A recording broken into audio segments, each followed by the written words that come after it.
Okay mga signal, ngayong araw mag-replace tayo ng battery. So counter po ito, no?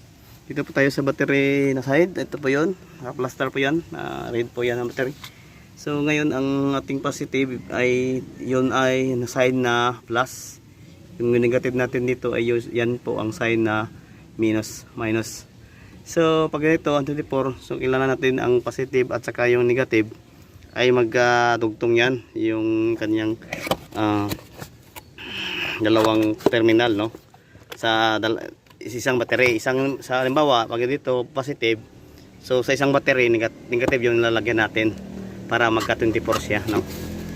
So hindi man lahat marunong mag-install, so dapat panoorin nito yung ating video, no.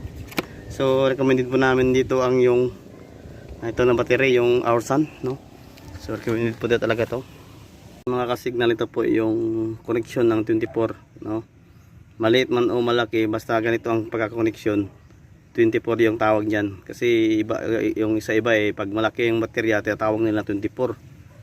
Isa na lang yung baterya, kahit ano malaking na baterya, basta isa lang, 12 volts pa rin yan. Pero pag dito, kahit na maliit, pag ganito ang connection, yung positive dito at saka negative dito, so yung dalawa papunta po yung sa starter at saka dito sa body ground.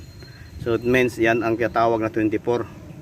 So minsan kasi magkalilito tayo kung wala tayong alam dito. So yan lang po ang pagtap natin doon sa loob, no. Yan, mag-replace tayo ng ganyan. So ito na po, kung ano po yung posisyon dyan, yung sa dati, yan po ating susundin.